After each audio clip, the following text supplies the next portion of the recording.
la defensa de su río y para estar presente en una operación ciudadana tan importante como esta. Agradezco, por tanto, la invitación de poder, de alguna manera, por lo menos estar presente en esta oportunidad. Conversamos que tal vez lo que podríamos nosotros personalmente acá plantear como una especie de propuesta de reflexión sobre el tiempo que estamos viviendo, que nos refiriéramos al tema de los movimientos sociales, en lo que significan hoy, especialmente en las luchas actuales, y en particular con lo que está ocurriendo aquí en este valle, en torno a este río. Yo quisiera partir recordando que en los años 60, comienzo del 70, mi época, todos ustedes son más jóvenes que yo, acostumbrábamos a hacer lo que se llamaba un análisis del carácter del periodo histórico. Muchas discusiones de partido, de los ciudadanos, de los militantes o no, se encabezaban así: análisis del periodo histórico. ¿Cuál es el carácter del periodo histórico que estamos viviendo? Porque según sea la orientación general de este proceso histórico, el cuadro global de lo que está ocurriendo, según sea, eso es la decisión que tomamos nosotros como individuo, como proyecto personal de incorporación al mundo contemporáneo, como partido político, qué orientación táctica o estratégica darle a nuestra acción, y en definitiva como una proyección de la misma sociedad hacia su futuro. Uno no puede tomar decisiones en el presente hacia el futuro sin tener en cuenta el conjunto del proceso en que uno está inmerso. Y eso lo llamábamos nosotros en ese tiempo análisis del carácter del periodo histórico. En ese tiempo discutíamos mucho, ¿este periodo histórico es pre-revolucionario o no? Porque si el periodo lo marca así, periodo pre-revolucionario, entonces movámonos hacia la revolución. Pero si el periodo no marca ese diagnóstico, entonces, bueno, frenémonos, pensemos, veamos alternativas. Ustedes se dan cuenta que hoy día no se hace ese tipo de análisis. Yo no he escuchado a ningún político, ni partido político, ni dirigente, digamos, ciudadano de base, que se plantee ese tipo de preguntas para intentar responderla analíticamente, seriamente, objetivamente. Como que hemos perdido la noción de que tenemos que actuar en función de los grandes procesos que pasan por debajo nuestro, por encima nuestro, y que determinan en buena medida lo que nosotros hacemos, ¿no? Entonces uno puede preguntarse ahora, ¿qué periodo histórico estamos viviendo hoy en el mundo y en Chile? Como que hay desconcierto. Los mismos analistas, los expertos, los científicos sociales no tienen claro eso. Si ustedes se fijan, el periodo que estamos viviendo se define, se caracteriza por negación. Entonces se dice, el periodo que estamos viviendo es postmoderno, lo que viene después de lo moderno. Pero ¿qué es lo que viene después de lo moderno? No sabemos, solo decimos, viene después de lo moderno. Postmoderno. Otros dicen, ¿verdad?, estamos viviendo una etapa postindustrial. ¿Qué significa eso? ¿Qué es lo que caracteriza el tiempo desde el punto de vista económico actual? Pero todos los expertos dicen que estamos viviendo una etapa postindustrial. Otros dijo por ahí, se acabó la historia, ¿no? Planteó un sociólogo japonés que vive en Estados Unidos, Fukuyama, famoso Fukuyama, dijo, se acabó la historia, fin de la historia, estamos viviendo una etapa post-histórica. Y otro señor dijo por allá, una etapa post-capitalista, puro post. Es una manera de definir, pero por negación. Nuestro tiempo, lo que no es ni moderno ni industrial, ni capitalista, ni histórico. Eso es no definir. Entonces no sabemos. Hay desconcierto acerca del periodo que estamos viviendo, y cuando no sabemos dónde vamos, tendemos a girar en círculo y quedar donde mismo y quedar empantanados. Digo ustedes que en Chile tenemos esta paradoja circular, que elegimos una presidenta Bachelet, después un señor Piñera, después una presidenta Bachelet, después un señor Piñera. Nunca se había dado en la historia de Chile este círculo. Centro-izquierda, centro-derecha, centro-izquierda, centro-derecha. Estamos girando en círculo. Es como una especie de remolino.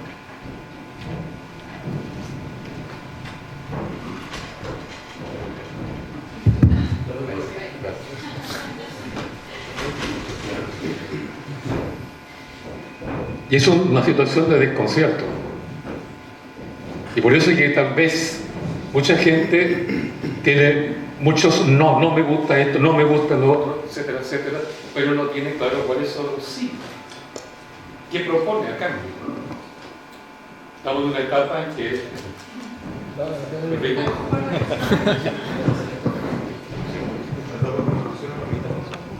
Ahí sí.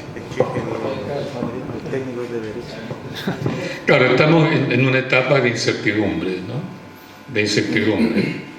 Y tenemos más preguntas y más no que propuestas sí. Y por eso es que no encontramos el rumbo, ¿no?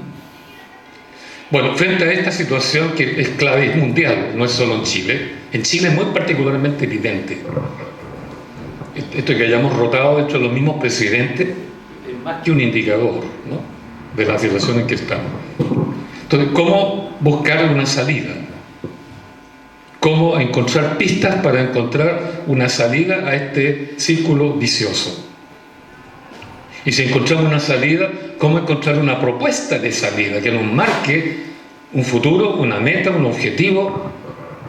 Y cuando uno tiene meta, objetivo, horizonte, tiene sentido para sus pasos, sentido de la vida. Cuando uno tiene sentido de las cosas, está seguro, sabe lo que es bueno, sabe lo que es malo. Yo creo que nos falta un poco ese tipo de ejercicio, y yo quisiera entregar algunos elementos mínimos hoy día para intentar resolver ese encuadre, ¿no? Una de las pistas que un historiador como un historiador social puede encontrar y proponer es, por ejemplo, las encuestas que está haciendo el Programa de Naciones Unidas para el Desarrollo, el PNUD, de las Naciones Unidas, ¿no? Que tiene un equipo en Chile que están haciendo investigaciones y cada 2 años entregan un informe, y el informe no es de la situación económica, que eso lo hacen otros. Este es un informe acerca de los indicadores del desarrollo humano, así lo llaman. Cada 2 años entregan un informe con los indicadores del desarrollo humano. Yo le he seguido la pista a los informes que ellos entregan cada 2 años y les puedo decir lo siguiente.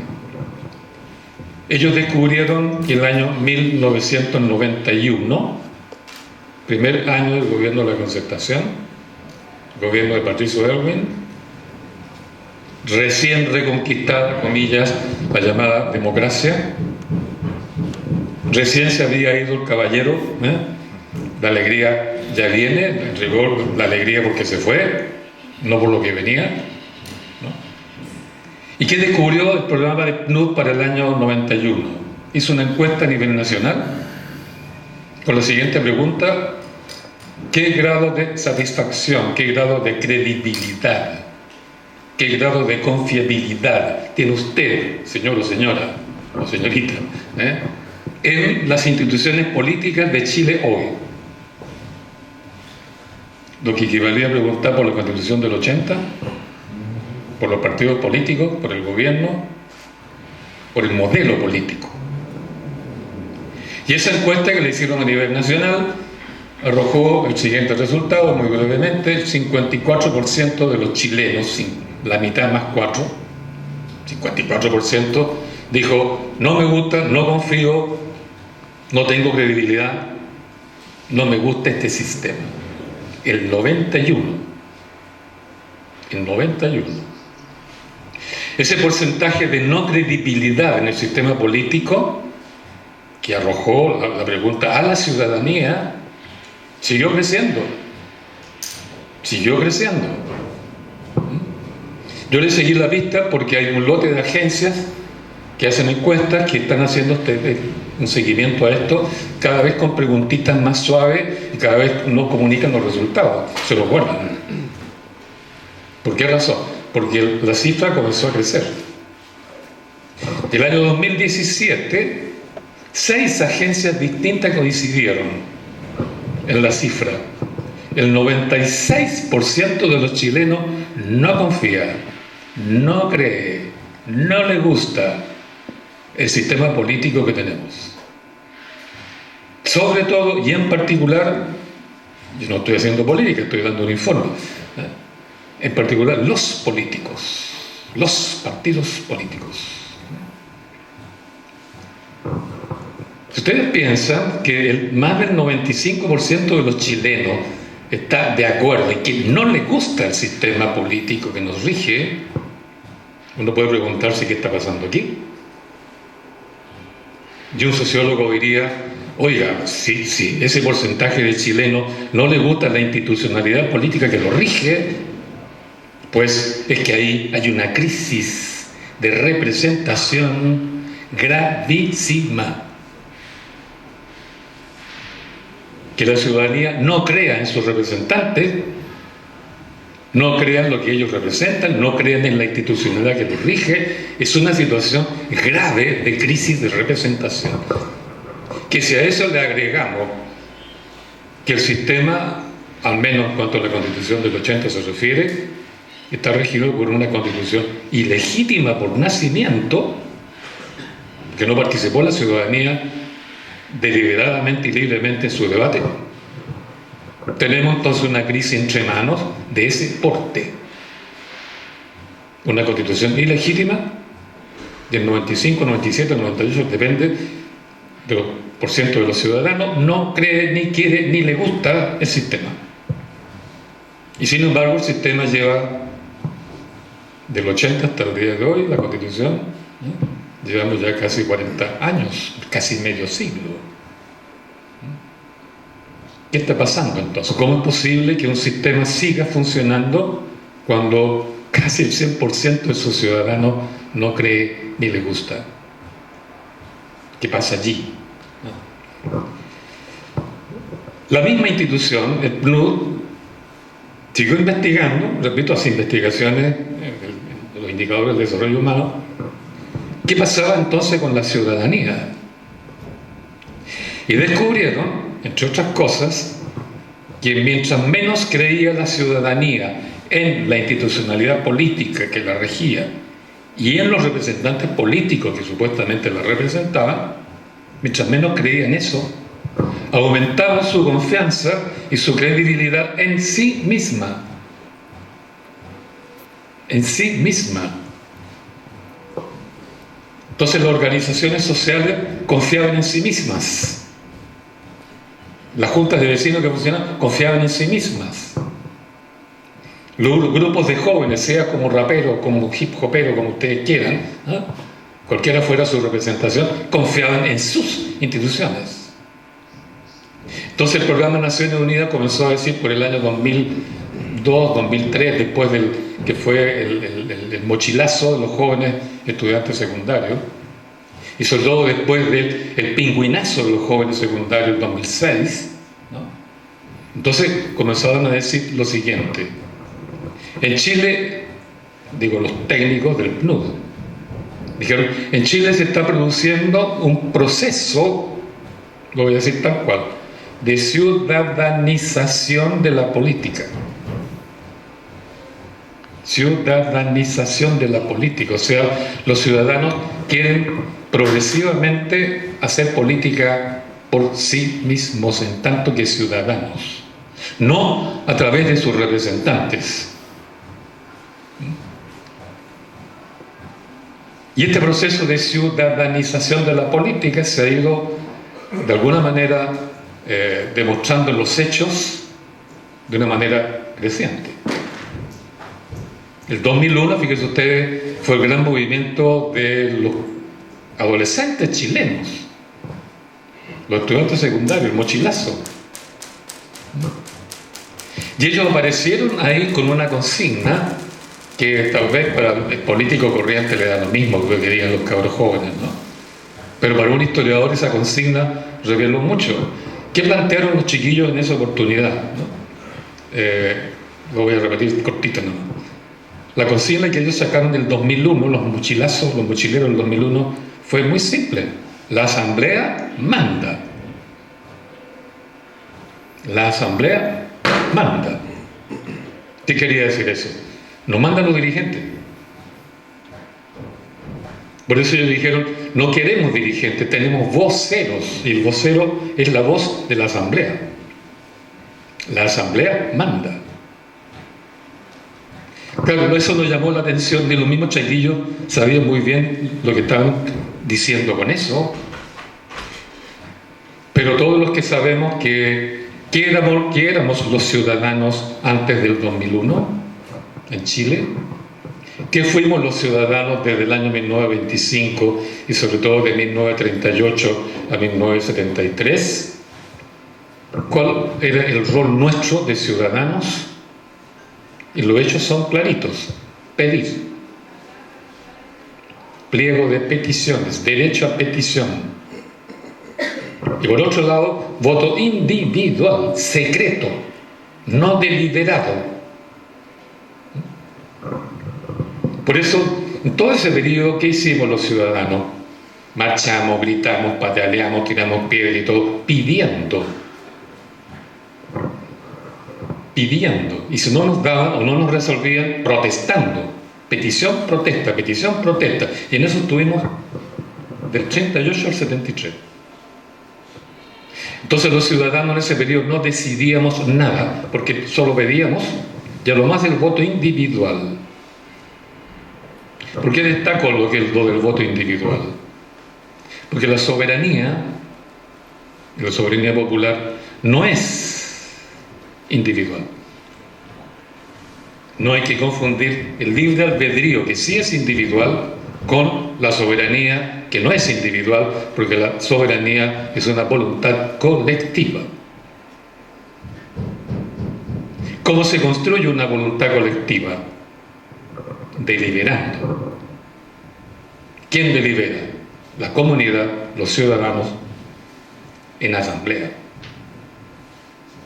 La voluntad colectiva se construye tal como lo están haciendo ustedes acá.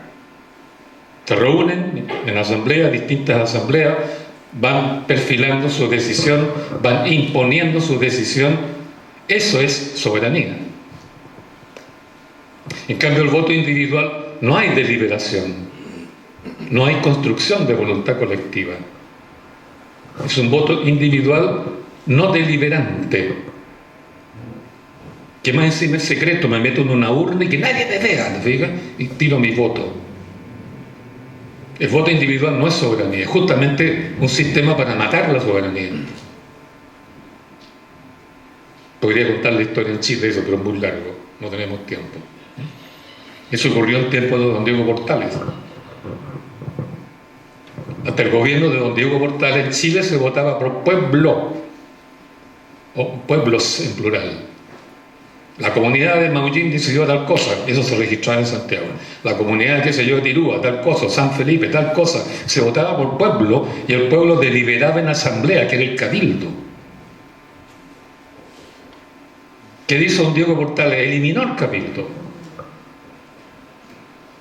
Y los cabildos, ustedes saben, los pueblos que se reunían y deliberaban en cabildo para derribar a don Bernardo Higgins, que fue un dictador suelo, eso hay que decirlo con todas sus letras, antidemócrata. Todos los pueblos de Chile deliberaron que tenía que irse. Y para eso se organizaron lo que llamaron ellos la Asamblea de los Pueblos Libres de la provincia de Concepción, la Asamblea de los Pueblos Libres de la provincia de Coquimbo, había 3 provincias nomás en Santiago, digo en Chile, Y después está la Asamblea de los Pueblos Libres de Santiago. Las 3 asambleas provinciales votaron: don Bernardo, váyase. Usted traicionó la voluntad soberana de los pueblos, en plural. Y tuvo que irse. La historia tradicional nos cuenta, ¿no?, que don Bernardo, por ser un héroe, por ser tan generoso, el prócer, abdicó generosamente. Pamplina lo derrocaron. ¿Quiénes lo derrocaron? Los ciudadanos. ¿Cómo? A través de los pueblos, a través de las asambleas locales, a través de los cabildos. Entonces, la voluntad colectiva siempre se manifiesta en una voluntad de asamblea local, una comunidad local. Si quiere llegar a un nivel más amplio, se federan en una asamblea provincial y de ahí se pega el salto a la Asamblea Nacional. Ustedes se fijan que hizo don Diego Portales: eliminó el cabildo, de manera que los pueblos no pudieron deliberar, y eliminó las asambleas provinciales, de manera que la deliberación ciudadana no pudo llegar ni a nivel provincial ni a nivel nacional. Desde entonces no hemos deliberado nunca más, porque no tenemos instancias donde deliberar como pueblo, como comunidad.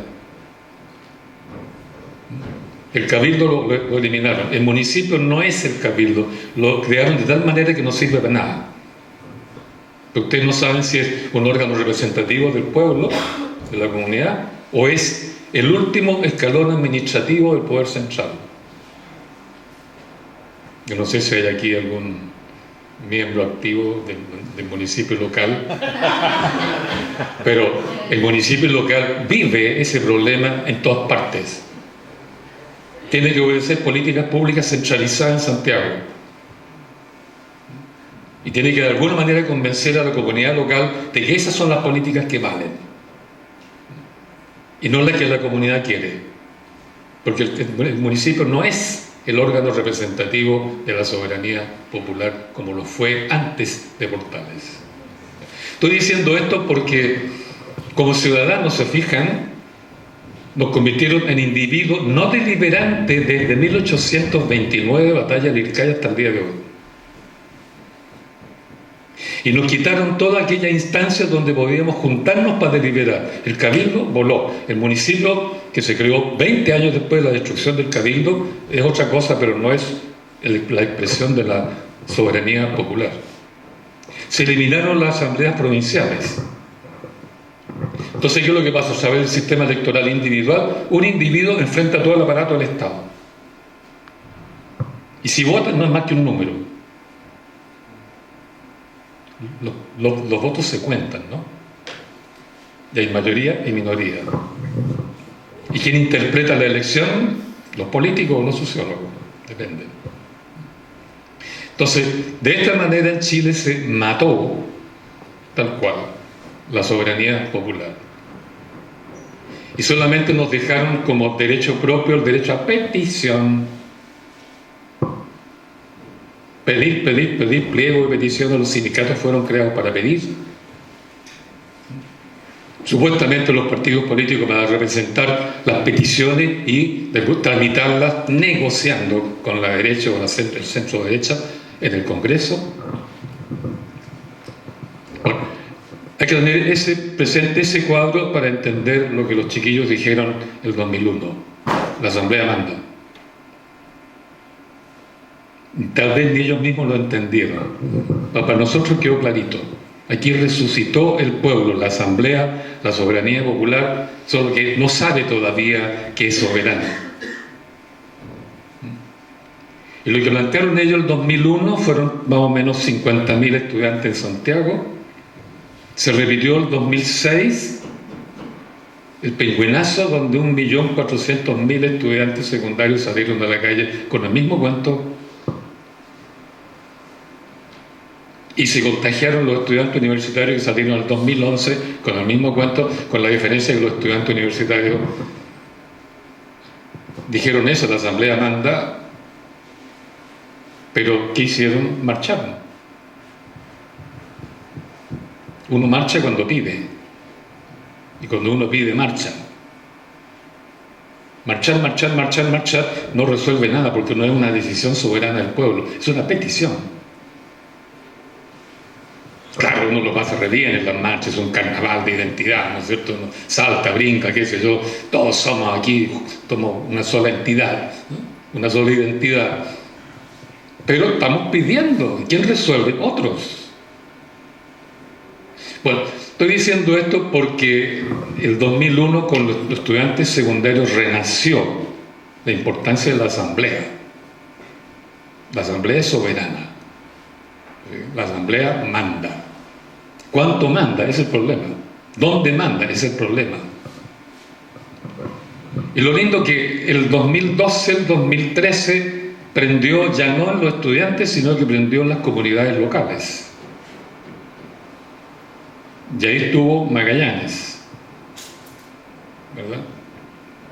Que se tomaron la provincia entera, la ciudad de Magallanes, 48 trincheras, paralizaron la ciudad, paralizaron la provincia, gobernaron 2 semanas las organizaciones, la Asamblea Territorial Magallanes gobernó, suspendió el poder de los señores intendentes, gobernadores y alcaldes.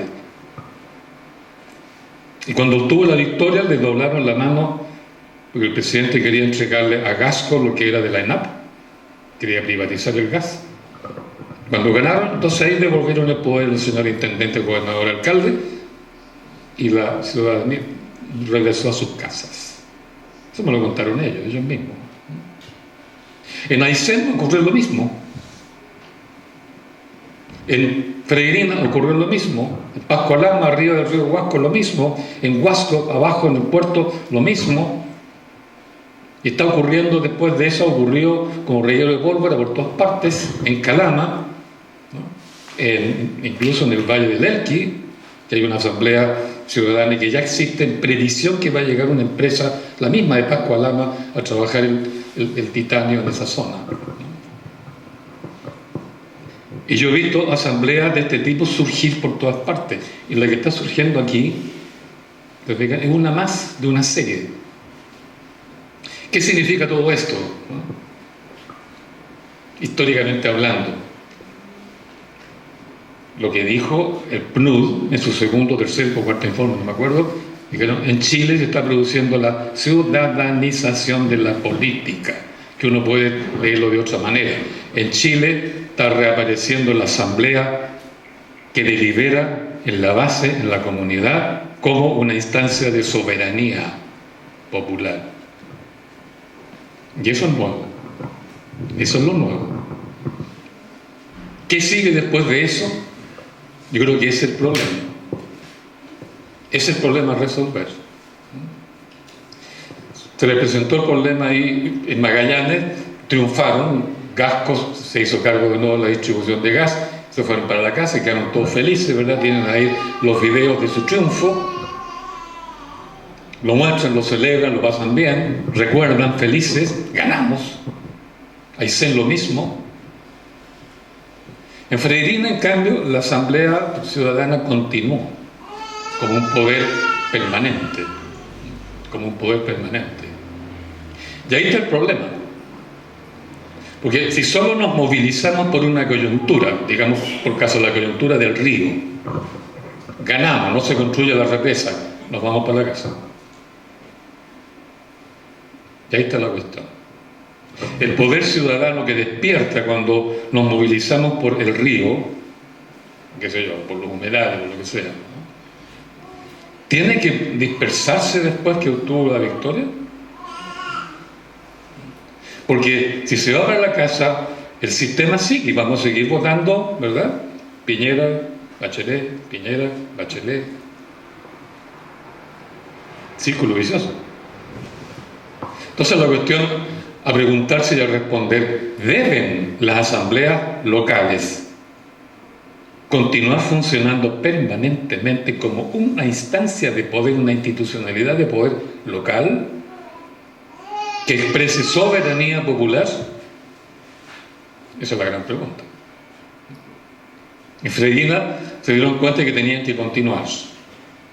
¿Cómo continuaron? Yo les cuento un poco. Ellos dijeron, queremos ahora hacernos cargo del problema ya no de los chanchos y del mal olor, sino de la educación. Queremos que nuestros hijos conozcan lo que es el agua del río Huasco. Queremos que ellos conozcan la composición del agua pura. Queremos que ellos conozcan la composición química de los contaminantes. Cómo contamina. En el río Huasco se va a construir, o se iba a construir, una planta de tratamiento del óxido de titanio. Ellos querían saber qué es lo que es el titanio. Nuestros hijos tienen que saber qué es lo que es el titanio. Tienen que saber qué contaminante genera el tratamiento del titanio. ¿Qué pasa con el agua con ese óxido de titanio? Queremos que nuestros hijos conozcan nuestro río a fondo. Queremos que nuestros hijos conozcan las enfermedades que pueden atacar al río, o al aire, o al bosque nativo, o a las napas subterráneas, es decir, el territorio. Queremos una educación, por tanto, que forma a nuestros niños en el conocimiento, en primer lugar, del territorio que habitamos, en el cual vivimos. ¿No?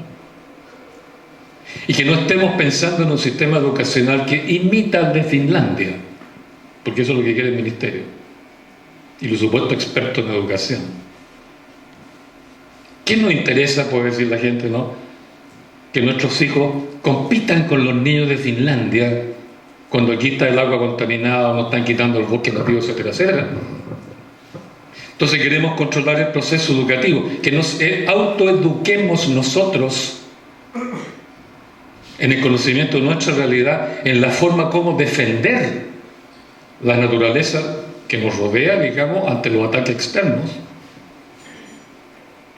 Queremos que nuestros hijos conozcan nuestra historia, de Freirina, qué sé yo, de Tiltil, o de Quintero últimamente, que está ocurriendo el problema, o aquí mismo, de Mavillín. Entonces se preocuparon, tenemos que controlar el proceso educativo. Tenemos que controlar el proceso de salud. Y en Calama, donde estuve una vez conversando ahí con los sindicatos y los pobladores, nos dijeron, resulta que Calama es una de las ciudades más pobres de Chile. Y nos dijeron por qué. Y sin embargo aquí están los mayores yacimientos de cobre de todo Chile, y aquí se acumulan las más grandes riquezas derivadas de los minerales chilenos. ¿Y dónde participamos nosotros ahí? Nosotros estamos parados viviendo arriba de los yacimientos subterráneos del cobre. ¿Cómo vamos nosotros ahí? Y es bueno saberlo, contar un poco de historia, ¿no? Dos cositas históricas de detalle porque pueden ser útiles. En ese tiempo el rey de España dijo: la propiedad privada rige para la superficie de la tierra, pero el subsuelo, donde están los yacimientos minerales, no está afecto a la propiedad privada. El subsuelo es de Dios. Y Dios entrega la soberanía sobre el subsuelo al rey. Y el rey no entrega propiedad del subsuelo, lo entrega lo que ellos llamó en una especie de posesión, que es distinto a propiedad. La posesión permite tener un yacimiento, trabajarlo, usufructuarlo, pero si usted deja trabajarlo, vuelve a la soberanía, decía Dios, ¿no? No hay propiedad privada sobre el subsuelo. Entonces, no estando Dios, supuestamente, no estando el rey, ¿a quién le corresponde la soberanía del subsuelo en Chile? De ahí está el tema. O al Estado central, o sea, Santiago, o a la comunidad que vive encima. Entonces en Calama decían, nosotros estamos viviendo encima de los yacimientos. Yo les dije, está el derecho posible de ustedes a la soberanía del subsuelo, como comunidad. Entonces ellos dijeron, si es así, entonces debemos participar en la administración de por ejemplo, La Escondida, que es una empresa canadiense. Participar en la administración del capital que trabaja en los minerales. Coadministrar. O bien, de aquí está otro detalle histórico que es bueno dar a conocer, en el derecho español de la época colonial, el salario, el salario que se le pagaba a los indios, que se le pagaba un salario por el trabajo, tenía una doble dimensión, repito, doble dimensión.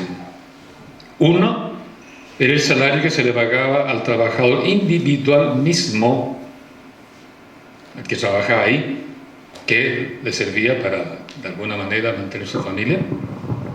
Pero la otra parte del salario la pagaba, en este caso, el encomendero o el empresario, si ustedes quieren, a la comunidad a la cual pertenecía ese trabajador. El concepto del salario en el periodo colonial y de acuerdo al derecho español, el derecho imperial español, tenía esa doble dimensión. Un salario individual y el salario que se pagaba a la comunidad a la cual pertenecía el trabajador individual. De esa manera, supongamos por caso, un habitante de este pueblo trabajara para una gran empresa forestal, la empresa forestal le tiene que pagar el salario a él, pero un porcentaje equivalente a la comunidad de Maullín. Eso era el derecho antiguo. Entonces, ¿por qué no pensaron, yo les dije eso, a la comunidad de Calama? Entonces dijeron, bueno, tenemos dos posibilidades. Exigimos que participemos en la administración de las grandes empresas mineras que trabajan nuestro cobre, o bien exigimos que nos paguen el salario que corresponde a la gente que trabaja de aquí en esa empresa y que corresponde a la comunidad, que es una manera de participar en las utilidades. Toda comunidad local puede plantear eso. ¿Te fijas? Entonces puede, claro, filtrar. Esta empresa quiere venir para acá, la comunidad dice, no hay daño ecológico, véngase, pero queremos participar en la administración. Y si no, páguenos un salario a la comunidad, para el desarrollo de la comunidad. Entonces, por eso es el tema que las asambleas que se constituyen para luchar coyunturalmente como movimiento social coyuntural contra lo que sea, si quieren permanecer, ¿qué pueden hacer? Y pueden hacer eso. Ayer se planteó en la reunión que se hizo en Puerto Montt que esta lucha por la defensa del río podría continuarse con una política turística posterior. Y se entregaron todos los elementos para eso. ¿Pero quién administra esa política turística? ¿El municipio? ¿La intendencia? ¿Quién? ¿El gobierno local, regional? ¿O la ciudadanía en asamblea viva? Ese es el problema. Entonces, esto se conecta con otro problema que es bien importante y que quiero también comunicárselo, que se está discutiendo más bien teóricamente, que es cuál es la mejor manera para asociarse cívicamente como ciudadano para obtener los objetivos que nos proponemos. La historia muestra que han habido tres tipos de asociatividad. Uno, la asociatividad gremial, por gremio, carpintero, qué sé yo, empleados públicos, profesionales. Ese tipo de asociatividad está claramente en crisis. ¿Por qué razón? Porque se asocian en función de un interés específico. La NEF, empleo público. La CUT, salario. Los profesionales, lo que llaman los ingenieros, por ejemplo, del cobre, de otra manera. Los profesores, de otra manera. Y van separados. Y pelean nada más que por su coto en particular. Y no se preocupan del resto. Por eso ustedes ven cuánto pesa la CUT hoy día como un actor social influyente en lo que pasa en Chile. Cero. La misma NEF se fue pagando. Pues ahora un cambio de dirección, no sé si podrá cambiar, pero es lo mismo. Por eso es que la asociatividad gremial estuvo muy de moda en el siglo XX a mediados, pero ahora está cuestionada. Porque lo que más puede conseguir es un arreglo para su propio interés privado, particular, pero no para el resto. No para el resto. Entonces, la otra forma de asociatividad para luchar por objetivos ciudadanos es la asociatividad ideológica por partido político. ¿Qué ha pasado con eso? Si hay algo que está en crisis mundial, es el partido político, ¿no? En Chile el 95% de lo que decíamos al principio está contra eso. No pueden estar más desprestigiados. Y en el resto del mundo igual. Lo que está pasando en Francia hoy día es una terrible crítica a la política de los partidos. Es un hecho que la división ideológica crea más divisiones que, digamos, crea más problemas de lucha lateral y divisionismo que unidad para resolver los problemas. ¿Qué pasó en Magallanes, por ejemplo? Cuando se inició la lucha allí y se inició la huelga, se inició el paro provincial, el primer día a la calle salieron banderas verdes, banderas rojas, las típicas banderas de los partidos políticos. Pero a medida que la lucha se fue desarrollando y se fue imponiendo el interés común, desaparecieron las banderas rojas y entró la bandera negra. No me extraña que aquí mostraron un video ayer, ¿no?, de que aquí en Maullín mucha gente tiene bandera negra. La bandera negra habitualmente es la bandera de la comunidad local. Es un hecho ya verificado y hay mucho consenso que la asociatividad ideológica no ha resuelto los problemas de la comunidad en su conjunto y menos de las comunidades locales. En Freirina no hubo divisionismo ideológico, todos trabajaron juntos. En Aysén también. Entonces, esa forma asociativa está también en duda. La tercera forma asociativa es la que en Chile no se ha usado en mucho tiempo, que es justamente la asociatividad territorial, o sea, la comunidad local. Eso no se ha explorado porque Portales la destruyó, pues. Al destruir los cabildos, al destruir las asambleas provinciales, destruyó esa alternativa hasta el día de hoy. Pero hay que explorarla. Porque es interesante el caso de Freirina, porque Freirina pasó de la lucha contra AgroSuper a la lucha por construir una sociedad amiga del medio ambiente, amiga del río, formando a los niños desde chiquititos en eso,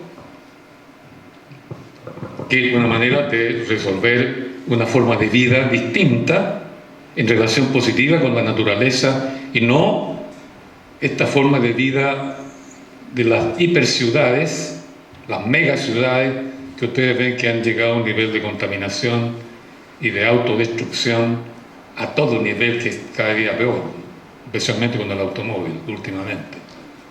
Entonces, creo que ahí está el gran problema. Ese es el gran problema. ¿Qué hacer con esta asociatividad que surge a propósito del río?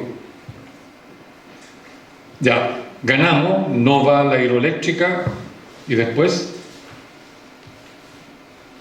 nos vamos a quedar con el descontento con el sistema, vamos a seguir criticando a los políticos, pero ¿qué hacemos nosotros? ¿Qué hacemos con la educación?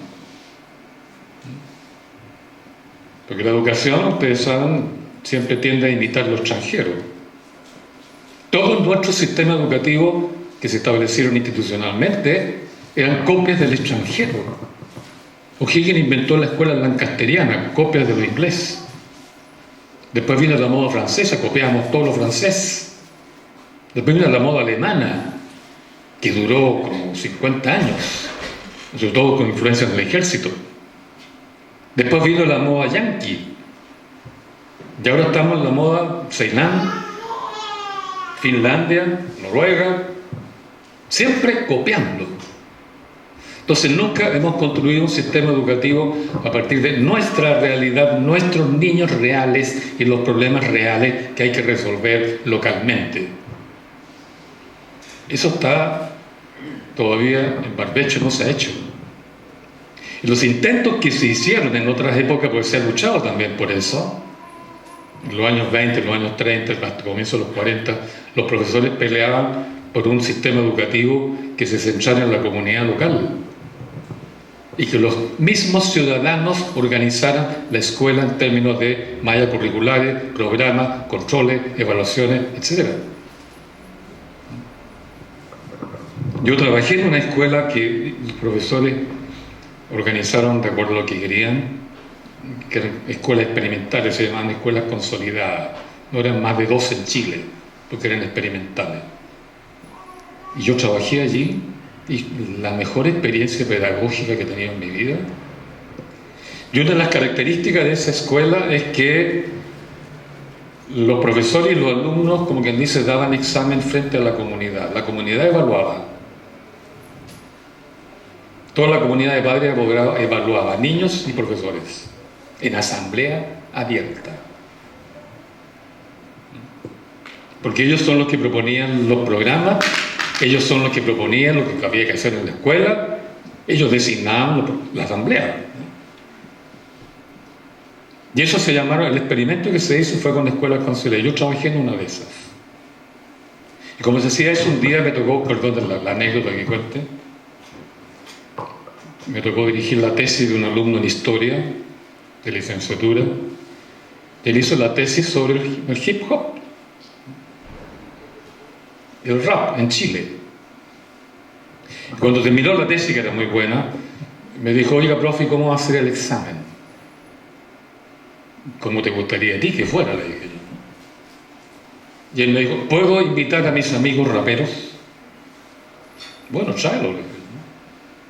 Y llegaron como 120 amigos raperos al examen. Y llenaron toda una sala, que fue gente en otra sala, qué sé yo.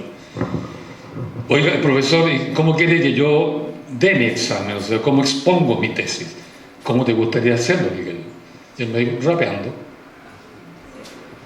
O sea, en verso y bailoteando.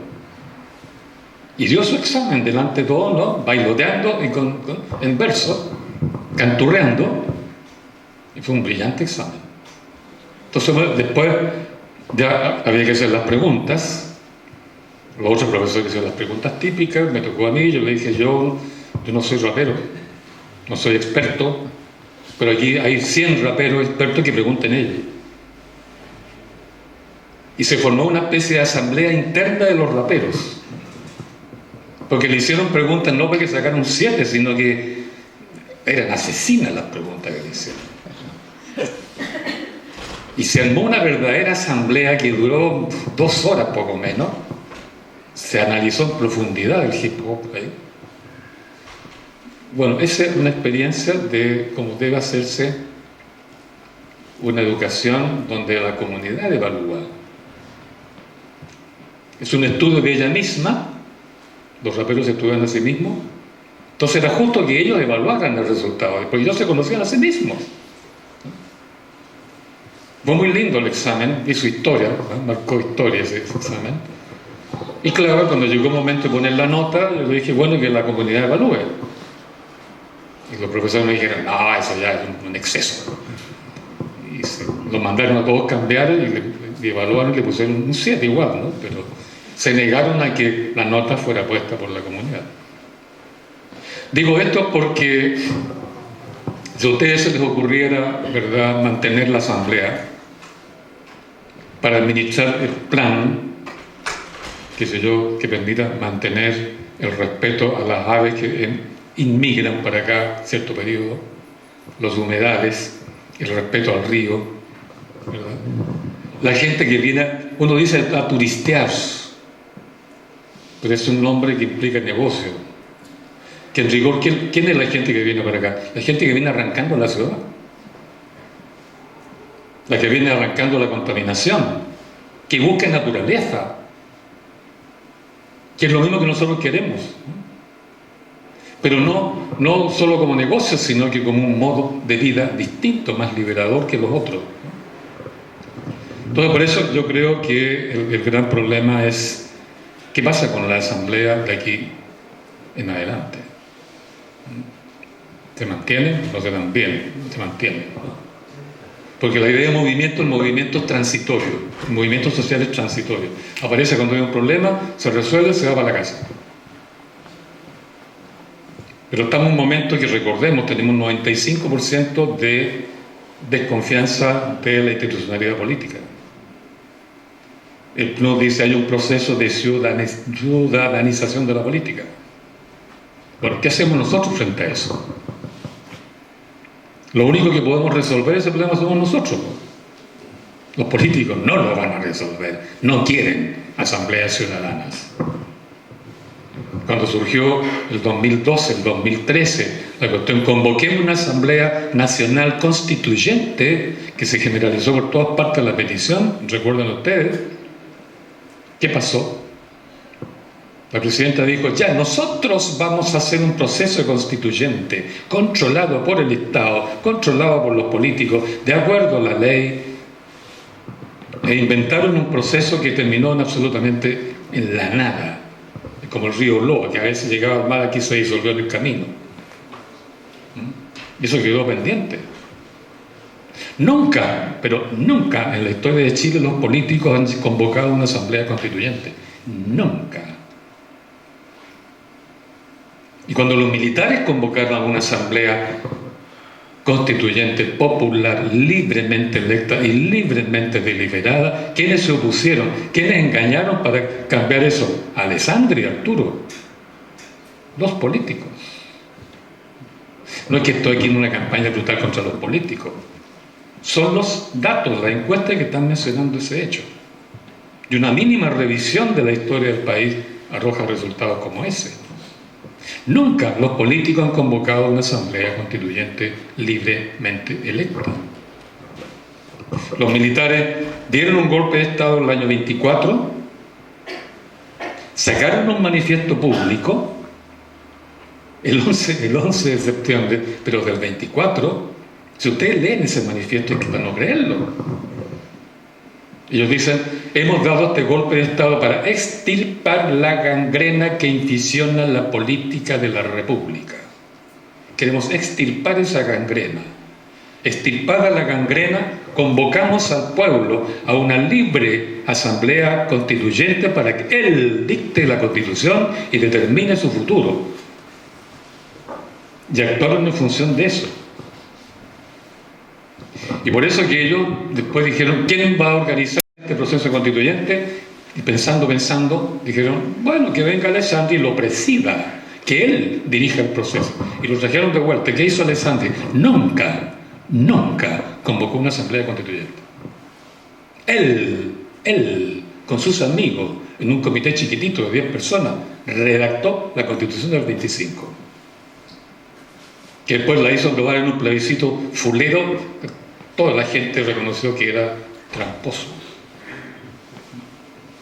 Y la presidenta Bachelet convoca un proceso constituyente sin asamblea constituyente. En circunstancias, y les recomiendo revisar eso, hay una ley, la 20.500, que se llama de participación ciudadana, aprobada apresuradamente el año 2011, plena movilización de estudiantes. ¿Qué dice esa ley? Te recomiendo leerla. Dice que las organizaciones ciudadanas locales pueden asociarse y formar una unión comunal, o sea, una asamblea por la comuna, libremente. Y luego, estas asambleas por comuna pueden, dice la ley, ¿no? No lo estoy inventando.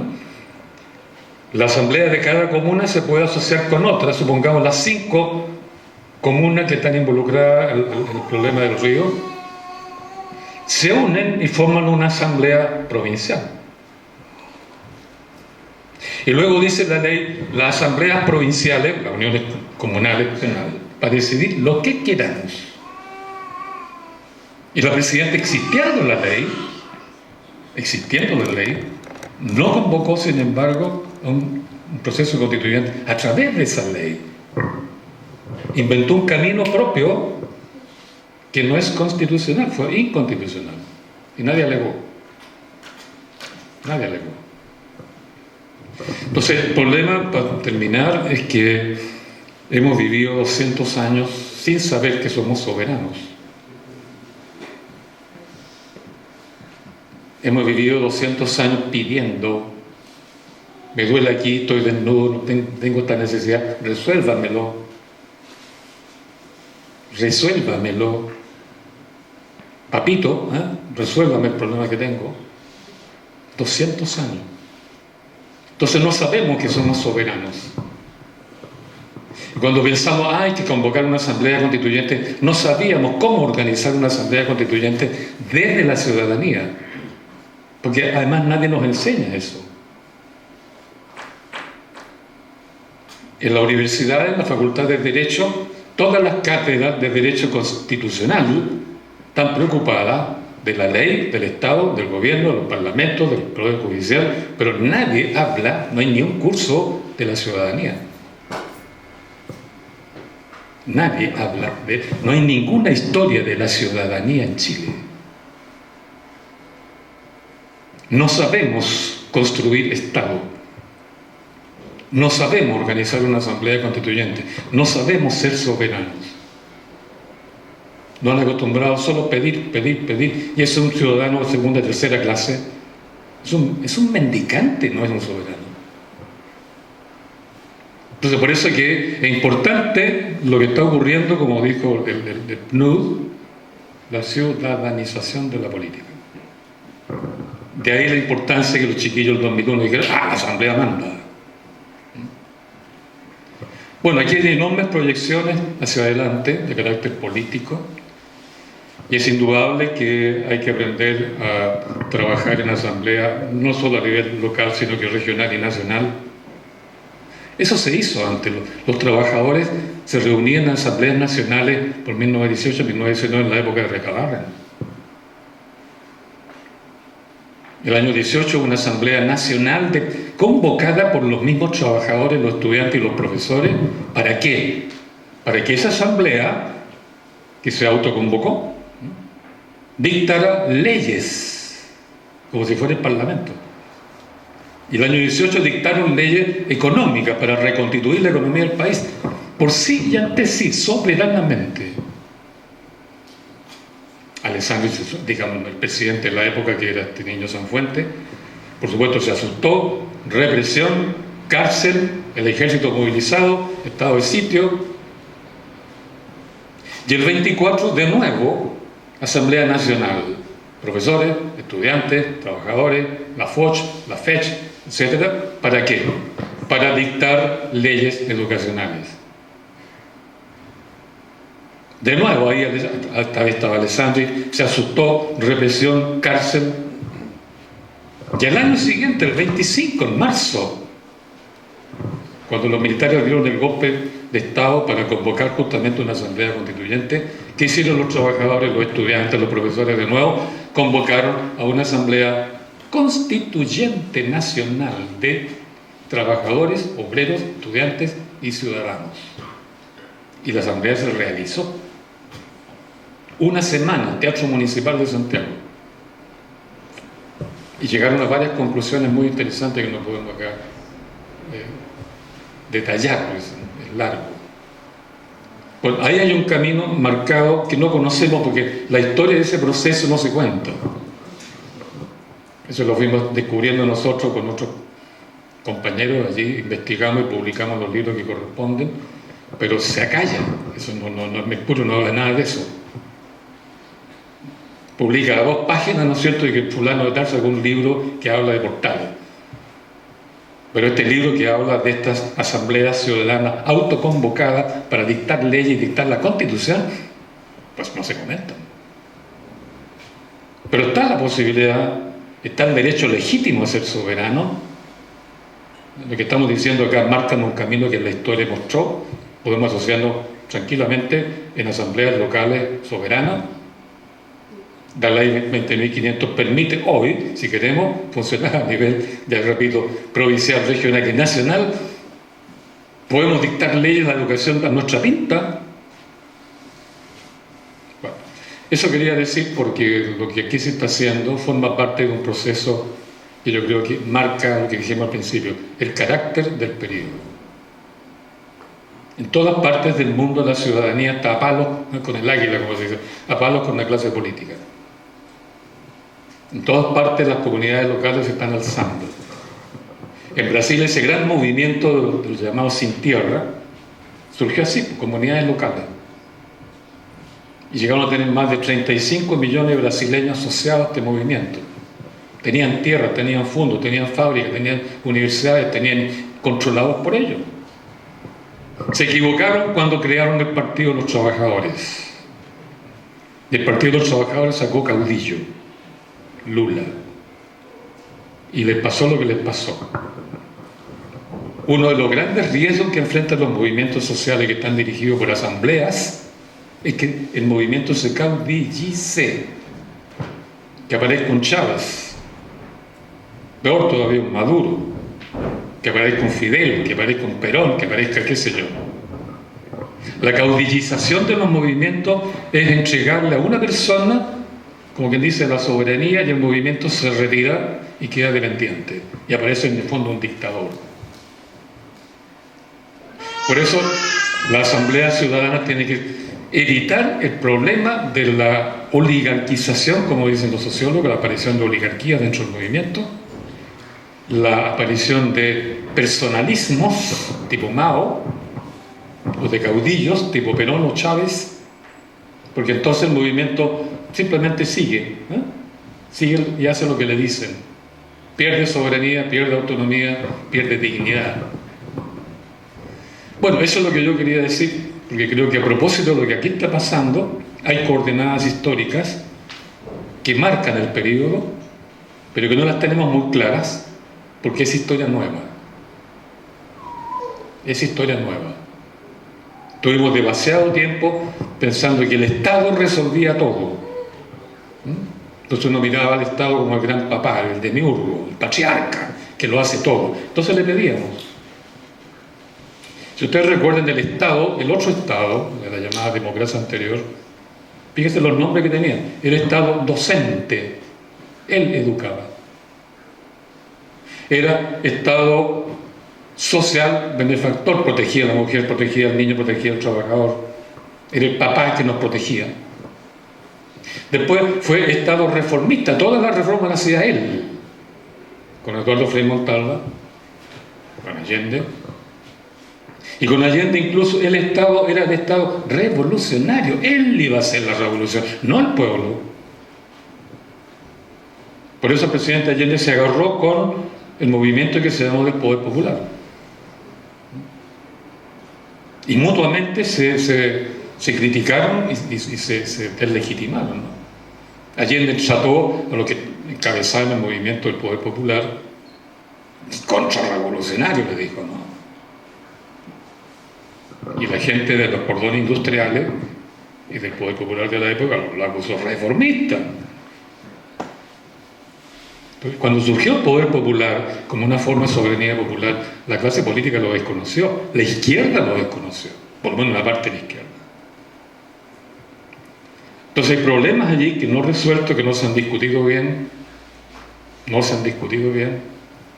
y esto que está surgiendo ahora, que es nuevo, aparentemente nuevo, tiene una historia que está enterrada, pero tiene una historia, yo creo que amerita una reflexión muy tranquila, muy fría, muy independientemente de que un político se enoje o no se enoje como ayer, ¿no? O que lo traten mal o lo traten bien, porque el problema va más allá, es trascendente, es crear historias nuevas, proyectos nuevos, y sobre todo aprender a ser soberano, tener dignidad ciudadana, que no hemos tenido en mucho tiempo.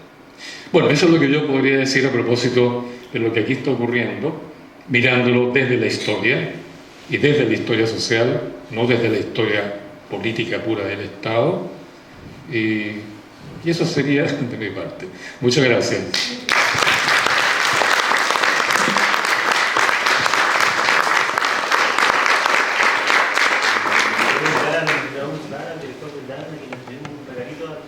No hay consulta, pero... Sí, eso podríamos, sí. Pues es para despedirlo, no sé. Sí, sí.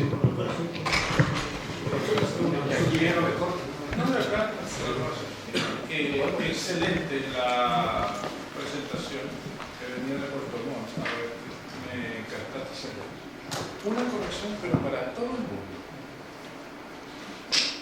y no es que me las sepa todas, pero no son yanquis. ¿Quiénes? Lo que tú dijiste. Cuando utilizaste la palabra yankee, yo levanté el dedo. Te voy a explicar. ¿Cuándo ves aquí? Cuando estabas hablando de los franceses, los alemanes... De la escuela, Ah, de la sí, escuela, sí, las sí. copias, las copias. Escuchen.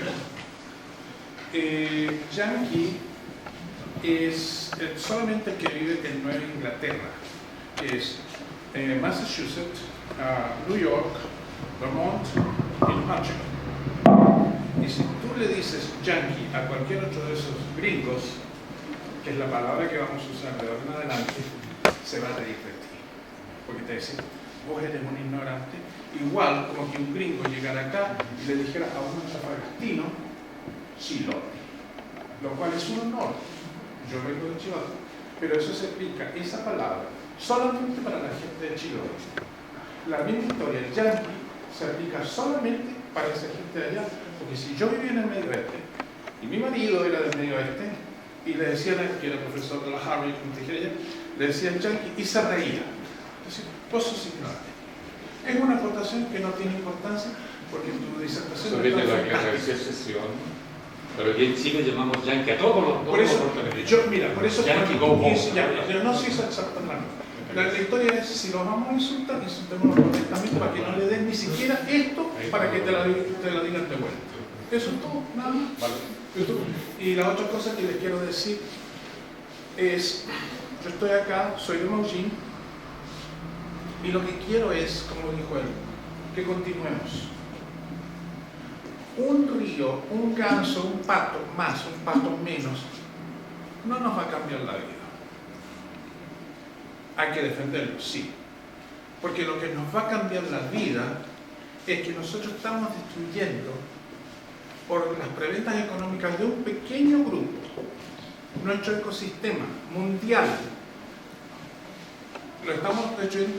Y esos abuelitos van a ser encantadores porque les van a dejar dinero a montones a sus nietecitos, todos empresarios, pero una cagada de oxígeno. Y ese oxígeno va a ser para todos nosotros. Nosotros tenemos que velar por los nietos del mañana. Yo no tengo hijos, pero los nietos del mañana son todos nietos míos. Yo voy a morir feliz, voy a tener oxígeno bueno, voy a tener todo eso bueno. Si este río se caga, voy a tener el de más allá. Pero los chicos de 3 generaciones más adelante no van a tener ni mierda. Y te lo digo porque estando en Estados Unidos, en Kansas, hemos tenido los peores veranos que tenemos. Y esto no es solamente de acá, esto es de todos los países. El hijo de tal por cual, Trump, ha negado el calentamiento global. ¿Por qué? Porque resulta que a ellos, para cambiar sus usinas o sus fábricas, van a tener que gastar mucho dinero para ponerle coladores para que no les salga el humo. Y ese dinero mejor se lo va a dejar a sus hijitos.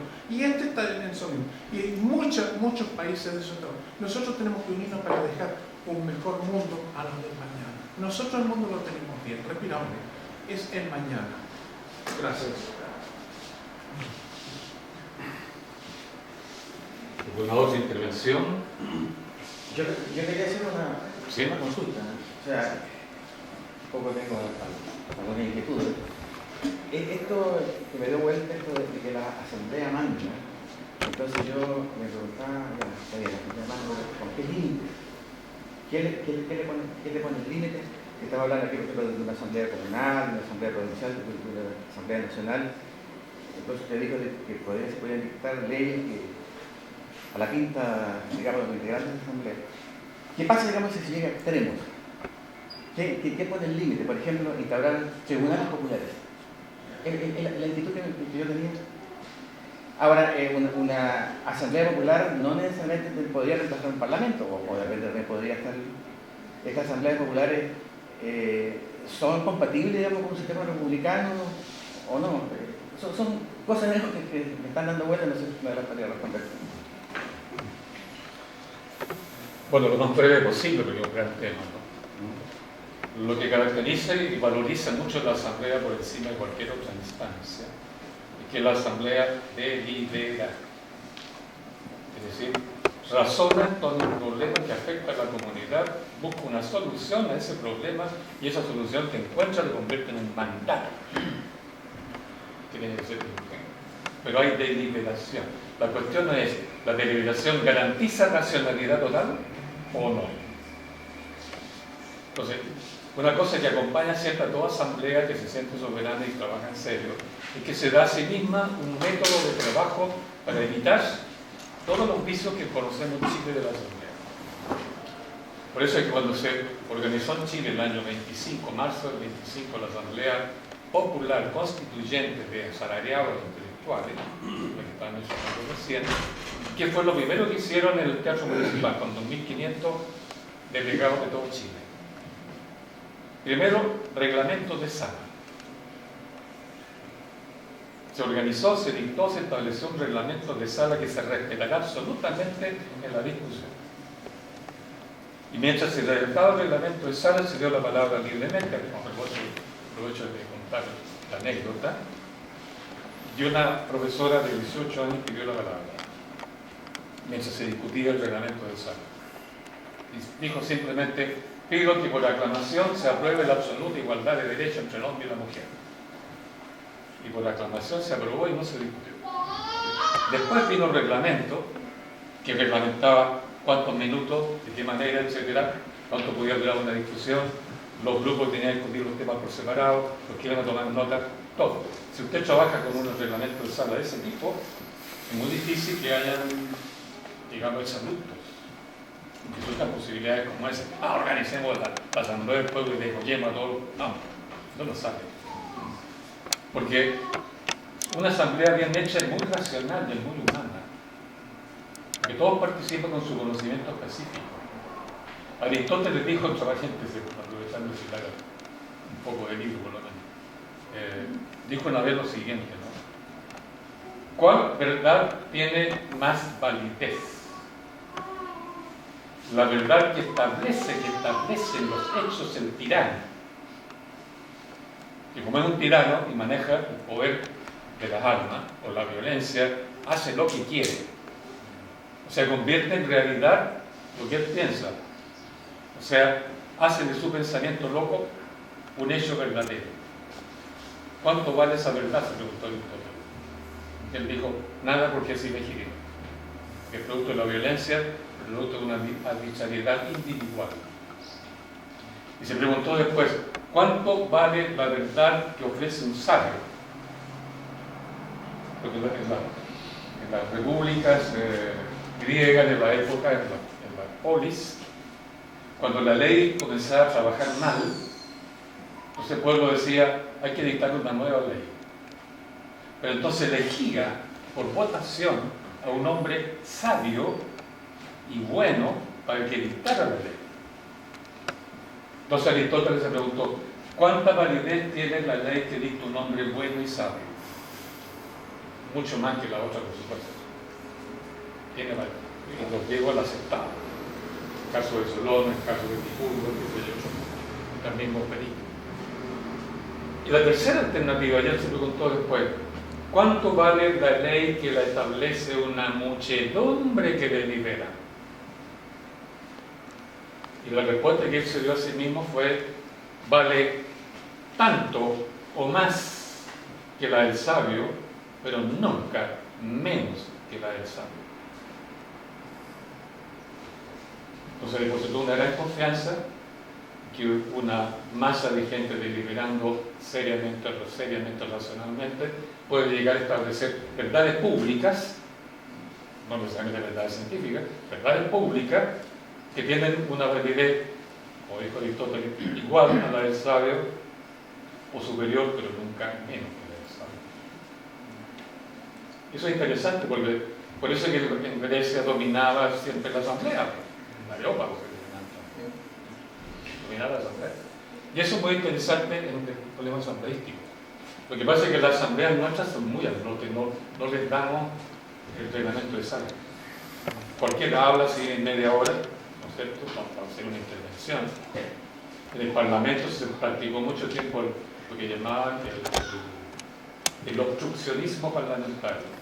Si un parlamentario cada 4 horas terminaba la sesión y no se aprobaba el proyecto que querían los otros. Usaba como una manera de hacer fracasar un proyecto. Todos sabemos que una asamblea, si no organizada, todo el mundo habla, ¿no es cierto?, y no se llega a conclusiones. La asamblea ayer fue muy buena porque la gente que estaba ahí supo dirigirla ordenadamente y evitó una crisis mayúscula y pudo haber ocurrido. No, todo depende de eso. El reglamento es algo que es una ley que la asamblea se da a sí misma para deliberar. Yo le contaba a un amigo en la mañana que en Inglaterra nosotros pedimos al PUC, la CUT británica, que ayudaran a los sindicatos chilenos. Le enviamos una carta. Y nos dijeron, tal día nos esperamos a las 11:20 para que vengan a exponer su caso. Y nosotros lo preparábamos, grandes discursos, que pensamos en divulgar a los pobres gringos. Llegamos ya a las 11:20 en punto, nos dieron la palabra del Comité Chileno. Tienen 5 minutos para exponerlo. Tuvimos que deshacer nuestro discurso mayúsculo y entregar la información precisa en 5 minutos. Me dijeron, vuelvan mañana para la respuesta. Volvimos al día siguiente, ahí estaba la respuesta, habían decidido ayudar al sindicato. Punto. Entonces la asamblea está reducida, ¿verdad?, a decisiones prácticas. Nosotros nos quedamos un poco, nos dimos cuenta, todos los puntos de la tabla que iban a discutir tenían alternativas. La solución puede ser A, B, C, o más alternativas. Por tanto, voten por la alternativa. Aquí no hay discusión para que cada cual se luzca en un discurso de media hora. Y son ejecutivos. Nosotros aprendimos ahí en esa discusión. Esa experiencia de la sí, pero... Perdón. Ese es el sistema anglosajón que nosotros siempre admiramos. Que hoy es hoy, no es ayer ni pasado mañana. Y te quiero hacer una acotación bien cortita. Cuando estaba hablando del postmodernismo, por mi experiencia, nosotros en este momento hay muchas naciones que están yendo hacia un populismo. Te lo voy a explicar rápidamente.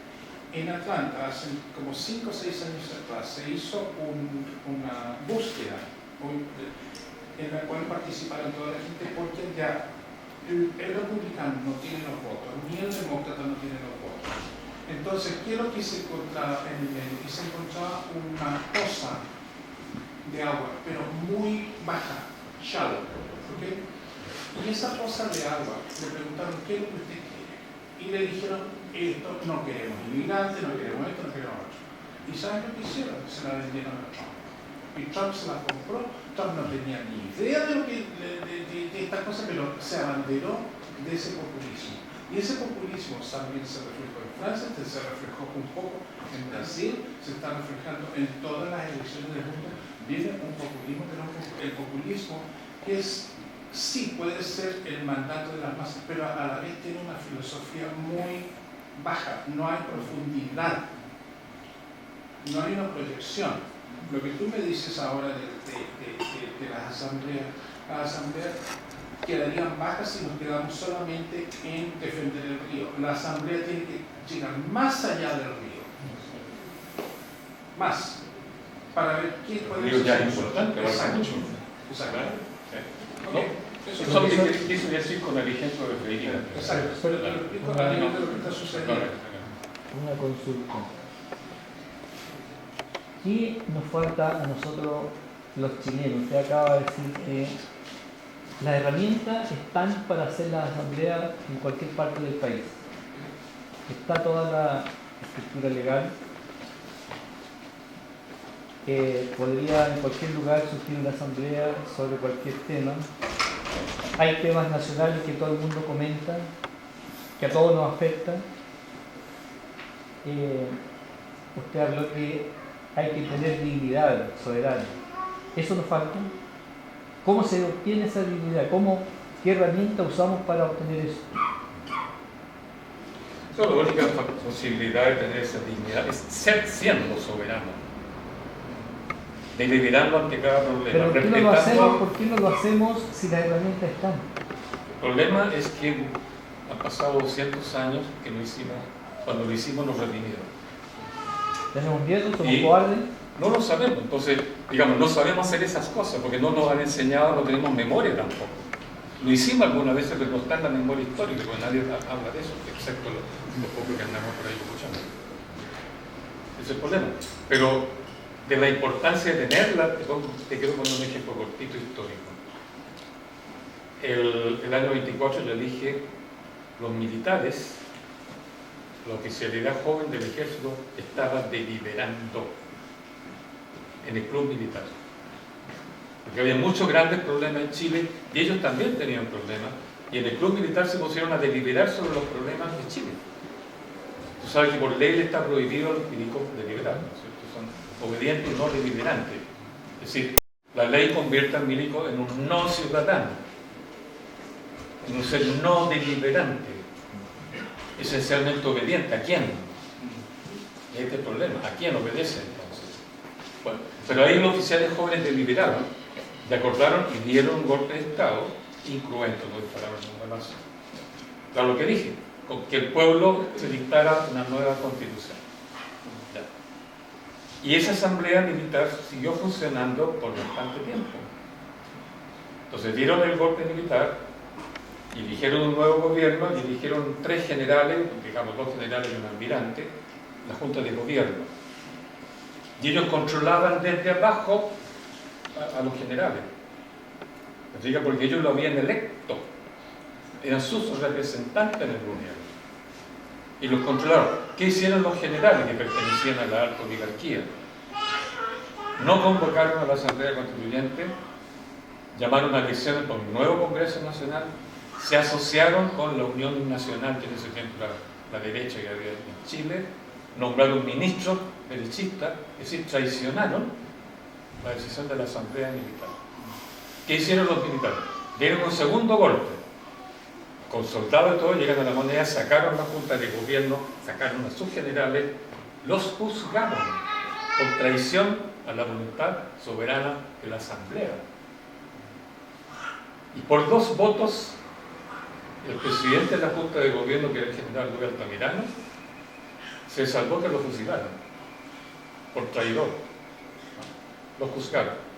Entonces dijeron, ya, se acabó esa Junta de Gobierno que traicionó el pensamiento de la base, los oficiales jóvenes que eran tenientes, capitanes y mayores solamente. Dijeron, bueno, ahora se llama una Asamblea Constituyente, pero nos la vamos a organizar nosotros. Y dijeron a Alessandri que volviera. Y Alessandri dijo, ya, yo voy a hacer la Asamblea Constituyente, me voy para allá, pero que se disuelva la Junta Militar, o sea, la Asamblea Militar. Porque yo soy presidente constitucional y no pueden haber 2 poderes. Y de buena fe los oficiales acordaron disolverse porque confiaban en que Alessandri iba a hacer lo que prometía. Y no lo hizo, yo le conté. No lo hizo, nunca llamó a una Asamblea Constitucional. Pero ¿cuál es la lección de eso? No estando la Asamblea que controla y que ejerce la soberanía, ¿queda el campo abierto para qué? Para los caudillismos, para las misiones personales, para la competencia. Y ese vacío que dejó la Junta de Gobierno, ese vacío de soberanía, ¿quién lo llenó? El caudillismo de Alessandri, que se aprovechó de la situación, y después el caudillismo de Ibáñez, que también se aprovechó de la situación. ¿Cuál fue el resultado de eso? Que aparecen caudillismos de todo tipo después. El mismo Grobio, el Merino Benítez, que fue un golpista y un sedicioso de primera línea que lamentablemente lleva el nombre del aeropuerto de Santiago. Entonces, el mismo ejército se subdividió en caudillismos personales. Ibáñez fue uno, el más importante. Y quedó la escoba. Vino la República Socialista, pasó lo que pasó, y el ejército entero se desacreditó después. Entonces Alessandri dijo, ya, aprovecho aquí para consolidar mi constitución, para evitar que el ejército siguiera molestando, organizó una guardia republicana civil, 40.000 civiles armados, para impedir que el ejército siguiera con la idea de la Asamblea Constituyente. Pues, ¿te fijas la importancia de una asamblea de base? Que la asamblea controla a sus representantes. Otro dato histórico, hay tantos datos históricos, son datos que no lo tenemos presentes. En la colonia, el derecho, era muy sabio el derecho colonial. Todo funcionario, todo magistrado, llámese gobernador, llámese virrey, quien fuera, terminado su periodo, era sujeto a un juicio en que se evaluaba su conducta como magistrado, como director, como fuera. Y si había cometido crímenes, o robo, o estupideces, se le condenaba. Eso se llamaba juicio de residencia.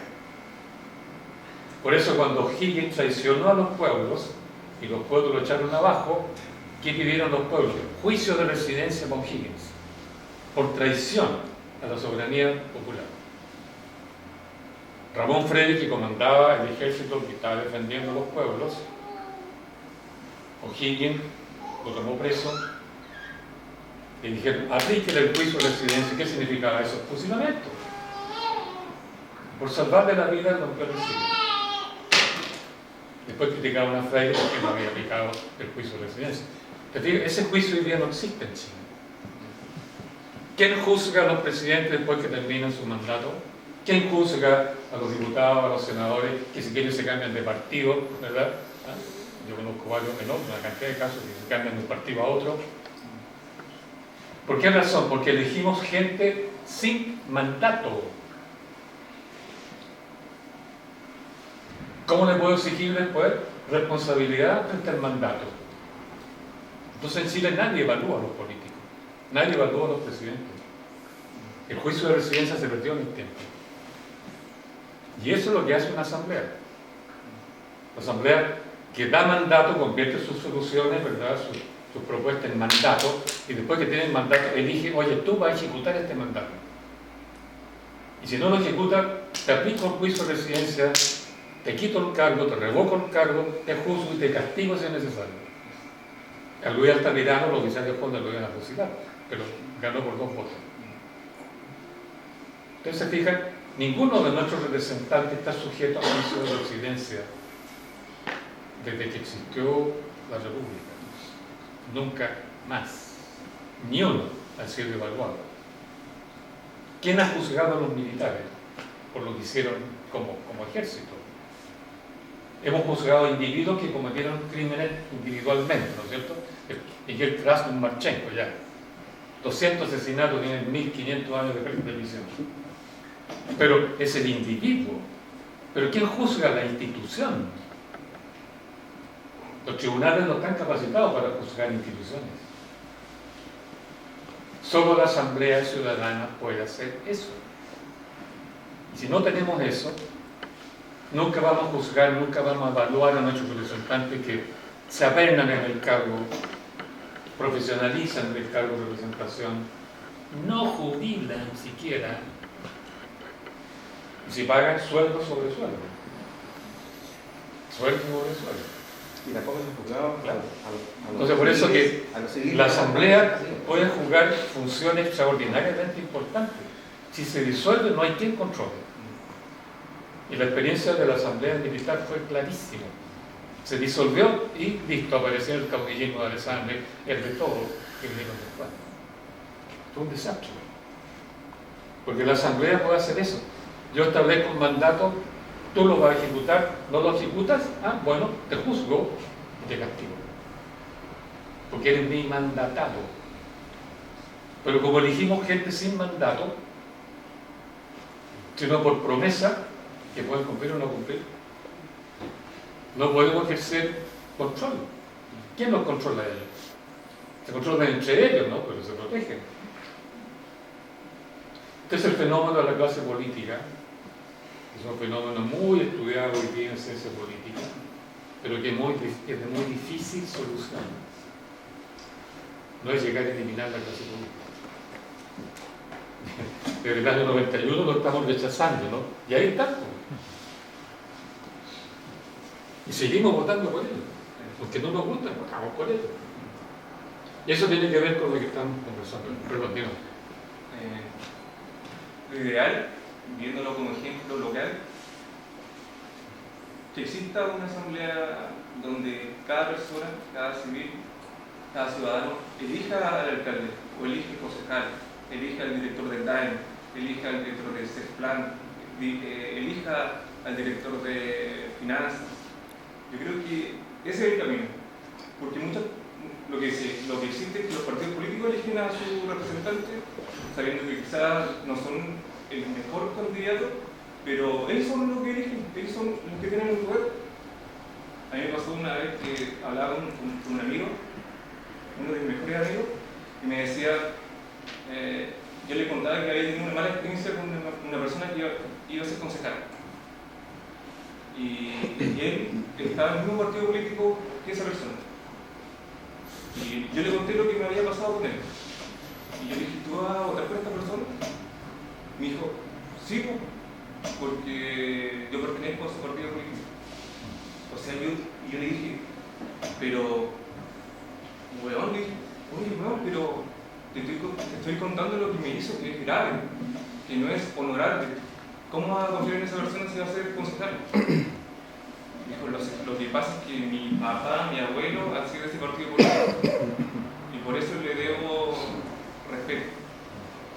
Y dije, chuta, con razón está pasando lo que pasa aquí a nivel regional, a nivel Una nacional. política que se reproduce a sí misma. El gran aprendizaje que puedo entregarnos la historia de Chile en este plano es ese. No hay que elegir nunca a nadie sin mandato previo. Vamos a elegir acá el futuro diputado, el futuro alcalde en función del plan que tenemos para el río. Ya. Si usted no lo cumple, bueno, le quitamos cargo. Aunque la Constitución diga otra cosa, le quitamos cargo. Y nos vamos de cabeza contra la Constitución, pero bueno, hay que hacer valer. Bueno, eso es lo que yo podría, digamos, de mi parte.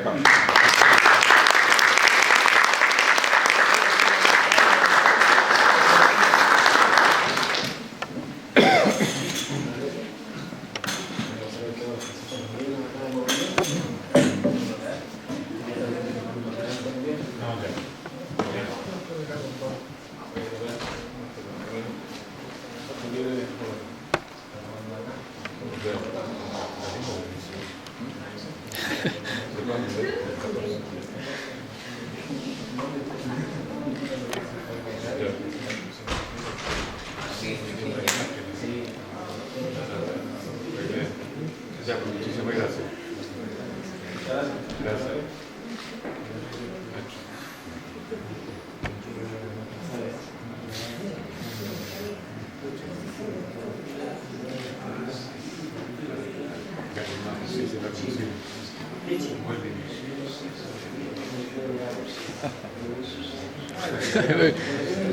Está toda tarde.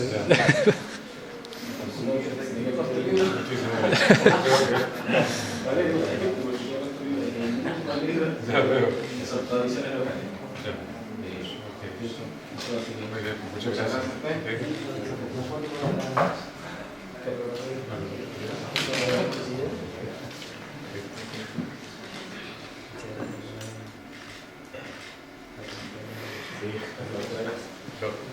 Gracias.